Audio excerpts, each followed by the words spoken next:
Hi everybody, Annie here. Okay, so today I thought we would do Divine Feminine Energy, the feminine within, for the 3 different groups, and looking at what archetype, what is the major archetype that each are working with. And then I thought we might do a moonology card for each as well. So, I don't know how everybody else has been doing. This was a rough week. I'm feeling much, much better today. Yesterday was probably the worst day for me. I just couldn't even do a video yesterday. Was just very low in energy. But woke up this morning, was feeling a whole lot better, a lot more motivated, feeling a lot better. I don't know if it was all mine. When I do intentional work and work on things I want to clear, I don't go easy on myself, and sometimes I put out too much to clear, and it can tend to really throw me for a loop. But I did talk to another Divine Feminine who said that she also was feeling some real low energy, so it might just be, and I haven't looked at the astrology lately, so I don't know if there's something else playing into it as well. I know Venus is doing something, but anyway, let's get going. So it would be great if you would subscribe to the channel. It will help it get circulated out there more, and if you know of anybody who would benefit from the information, if you'd share as well as like. Okay, so we're going to start with the archetypes, and I have pre-shuffled, and so Archangel Michael, please surround me and this dwelling, as well as anyone who's listening to this, to surround our dwellings so that no lower vibrational beings or energies are able to enter our spaces. And then thank you, Divine Source, for using me as a divine channel to bring forth the most beneficial, most needed information for the divine feminine energies within at this time. So whether you're a divine masculine and you want to know what archetypes your divine feminine energy is working with, or your divine feminine, it doesn't matter. That's what we're looking for. So show me for group 1, who are the divine feminine and masculine, who are in the union corridor. Show me what archetypes the feminine energies are working with. Primarily, what archetypes the divine feminine energy is primarily working with.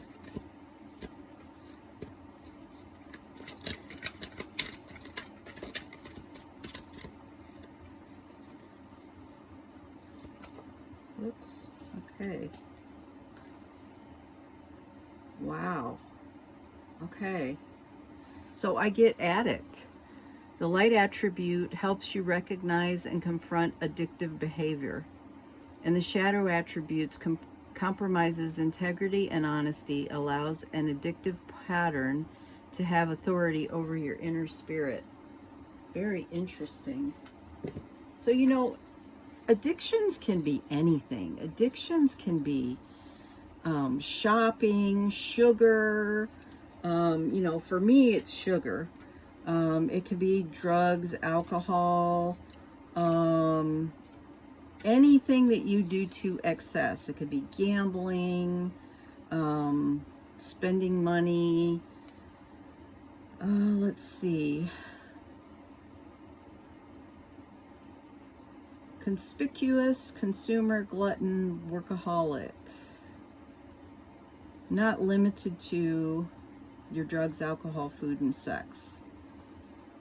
Helps you recognize when an external force has more authority over your willpower than your inner spirit does. That's really an important statement right there.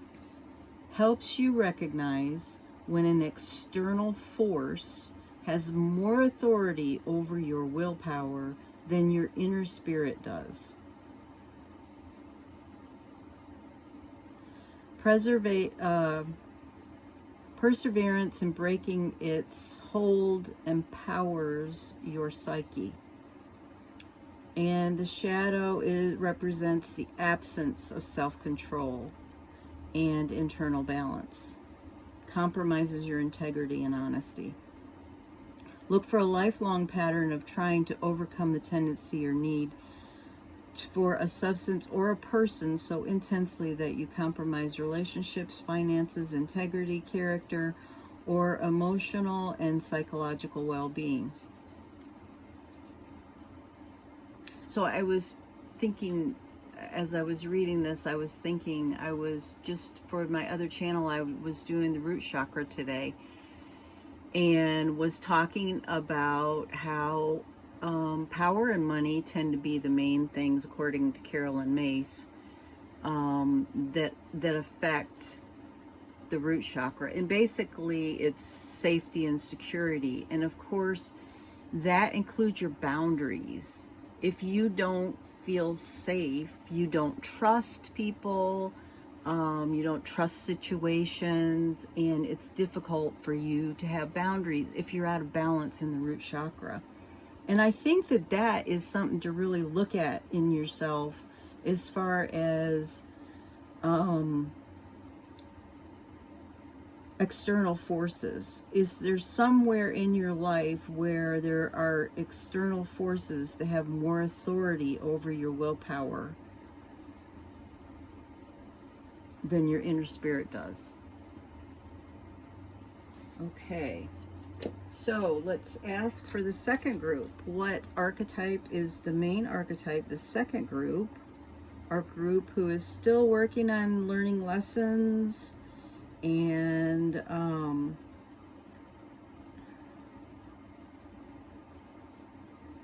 affecting each other, the masculine and feminine, in a great way. One mirroring to the other side. So, Divine Source, what do you have for, what can you show us for what archetypes the second group is primarily working on?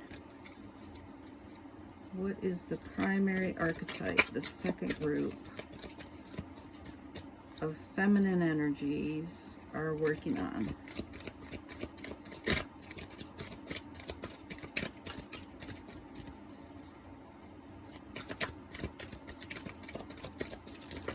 There we go. Thank you. Okay, I got Advocate. Inspires you to put compassion into action, and the shadow is embracing the negative causes or committing to cause for personal gain.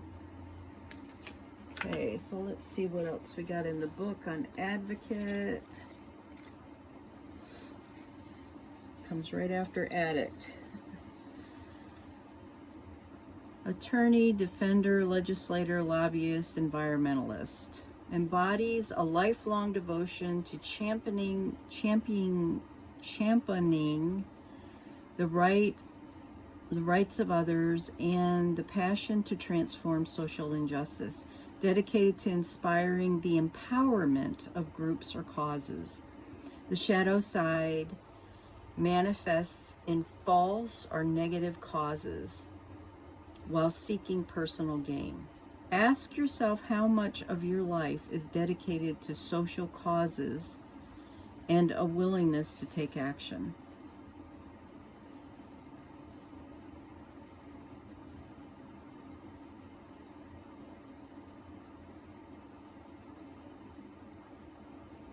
So it feels also to me like that shadow side, that personal gain part of it is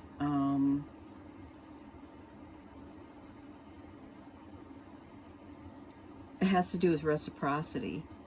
It has to do with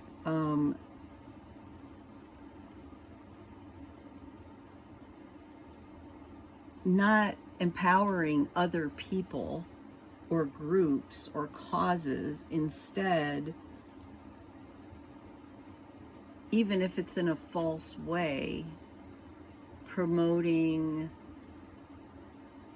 whatever the situation is to to influence in your direction. Would be the shadow side, is what I'm getting. Okay, so then the third group. And the third group has not probably been working at this as long. Have quite a few more lessons. The masculine energy in the third group is still very steeped in the 3D. And so since we're mirrors, the feminine's not usually as steeped in the 3D as the masculine, but there's still a lot more lessons and issues that the feminine is going to be working on. So for the third group, Divine Source, please. Oh, that came out quick. Okay, so we got the Engineer. Ability to give creative energies and a practical expression, talent for designing resolutions to common dilemmas. The Shadow is reliant on mechanistic solutions without regard for emotional consequences. So let's look in the book, see what else we got in there. The Engineer, architect, builder, designer, schemer. Grounded, orderly, strategic qualities give creative energy a practical expression. Talent for engineering everyday situations or designing solutions. Ugh, a spider. Oh, go away. I don't like spiders.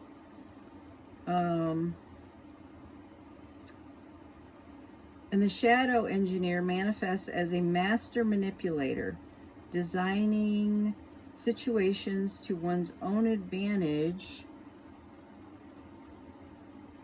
regardless of the needs of others.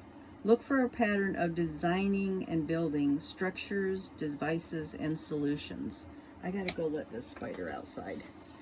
Hold on for just a second. First, I gotta catch him. Oh, he's an ugly one too.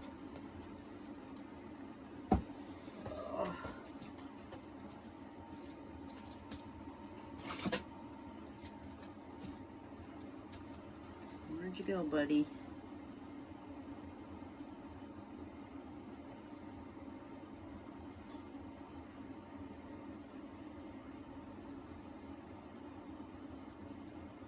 Got him.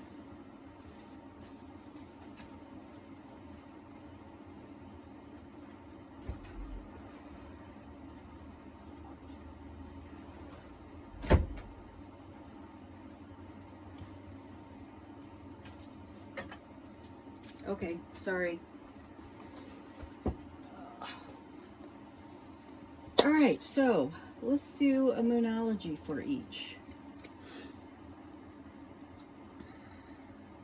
So for the group 1, for the feminines, what oracle message do you have for the feminines group 1 who have the archetype of the addict that they're working on?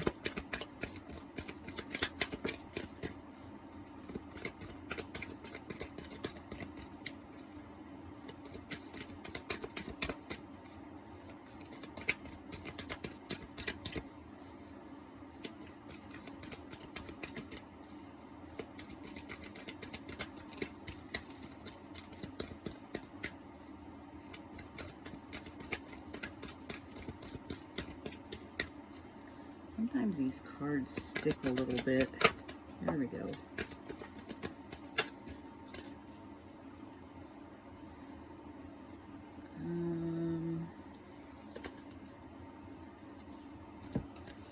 All right. I actually got 4 of them. Your dreams need a practical plan. The full moon in Taurus. What do you need to release? So, your dreams need a practical plan. What do you need to release? Which is the waning moon. balance, spirituality, and practicality, the full moon in Pisces, and your hard work is paying off, new moon in Capricorn. All right. I don't know that I'm going to read all 4 of these, but let me see. What do you need to release? The waning moon. Let's go to that one. Take me just a minute to find it.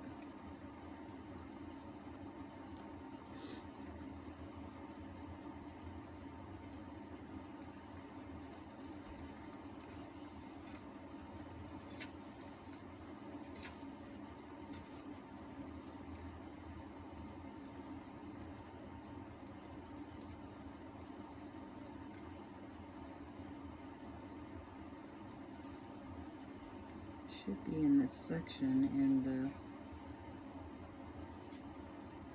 moon phases.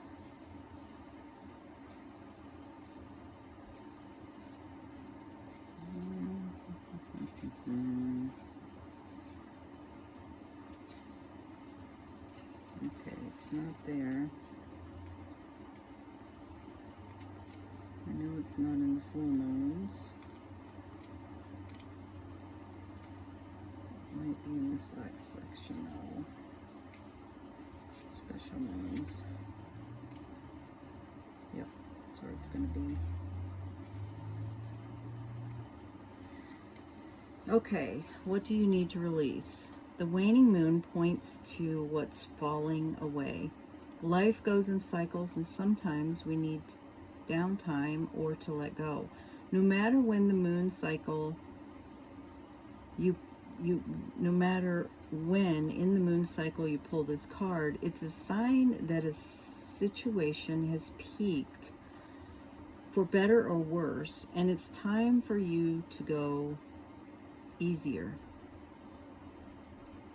It's the autumn and winter of the cycle, so what do you need to release? Almost certainly something from the situation you're asking about. This card can be very positive, but it can be still very gently suggesting that you let something go and stop trying so hard. Attuning to the moon, it's safe to let go and move on. Move forward with as little resistance as possible. Releasing emotional baggage is recommended.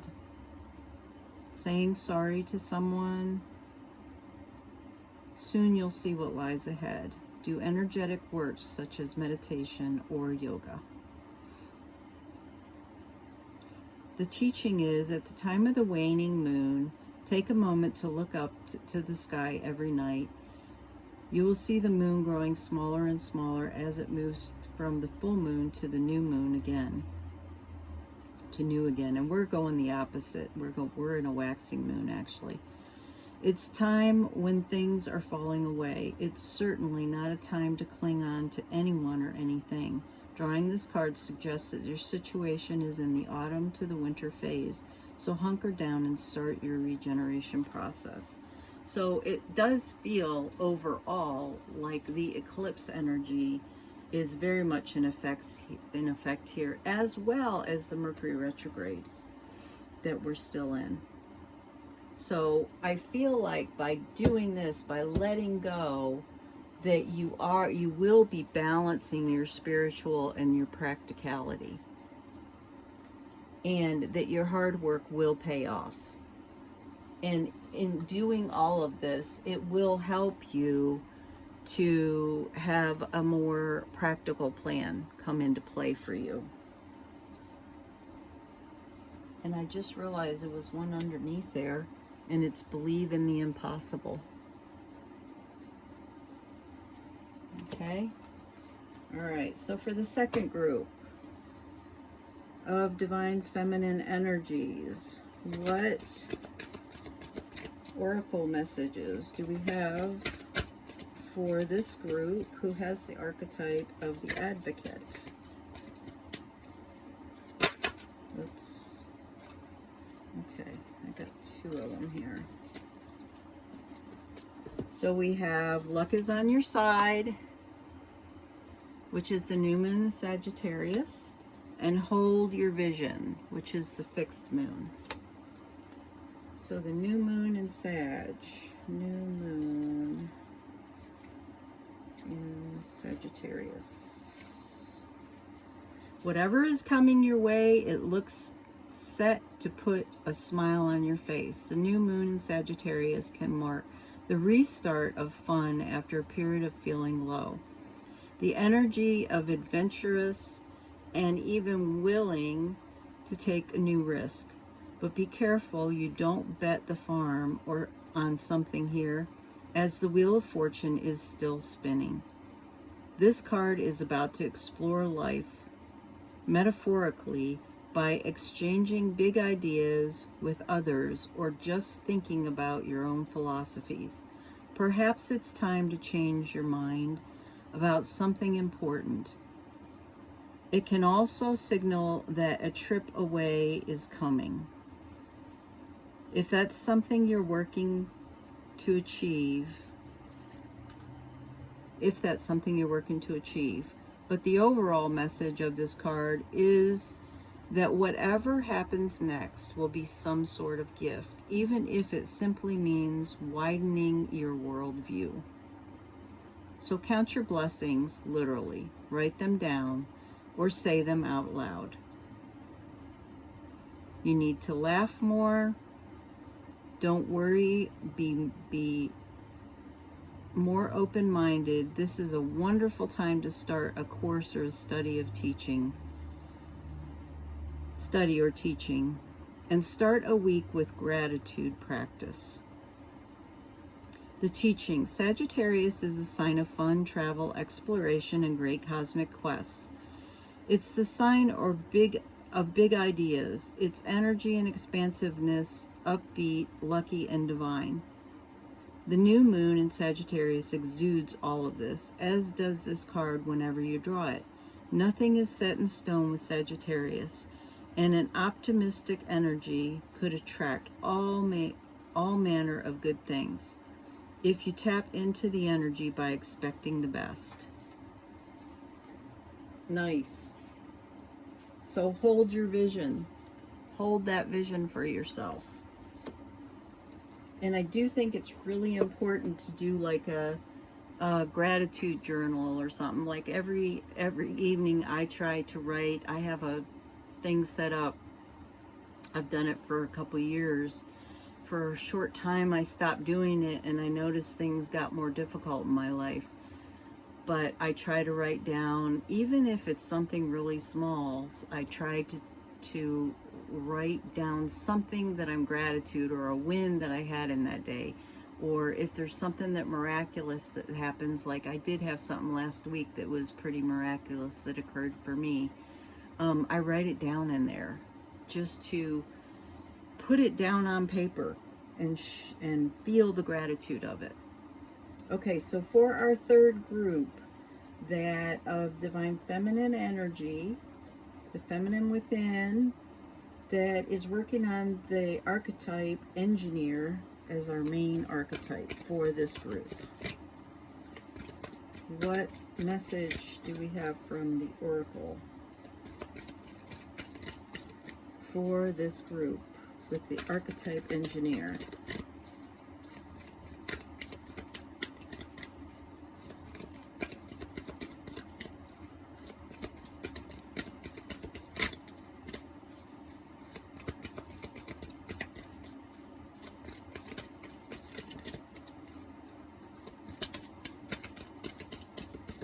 Cards are sticking on this one. Okay, what did I get? Fell down here. Alright, so I got have faith in your dreams and nothing will come of this situation, void of the course moon. So let's read nothing will come of this situation. Got to find it.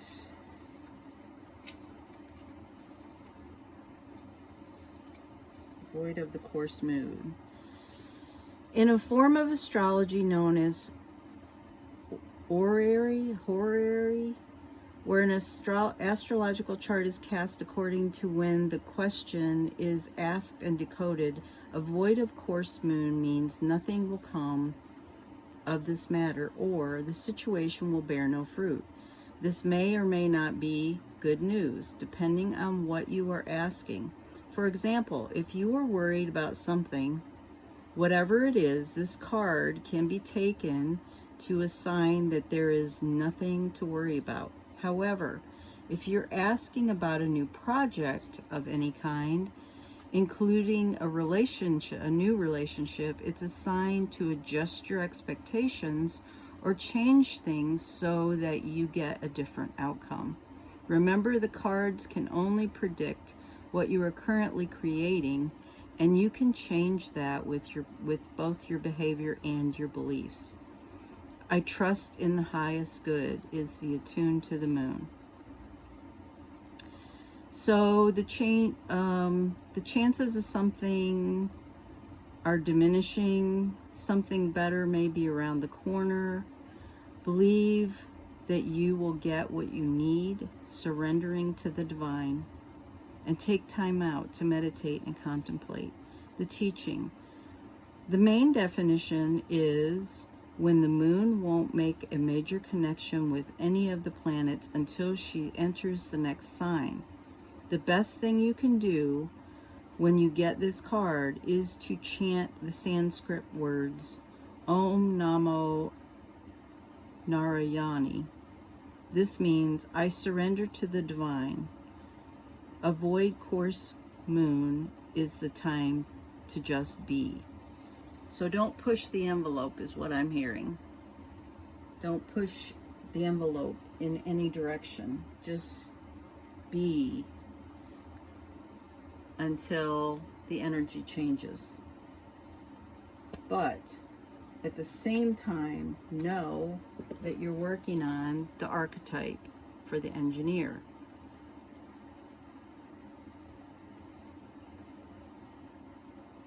All right. Okay. That's what I have for you. Again, if you would please like the video, share it with someone who you feel may benefit from this, and subscribe to the channel. It would greatly help me get this channel moving and moving out there to other people who may be needing to hear these kind of things. So tomorrow I will probably pull the masculines and see what, we'll do the same cards for the masculines tomorrow for the next video. All right, have a great rest of your evening or day, wherever you are in your day. Sending you lots of love and many blessings.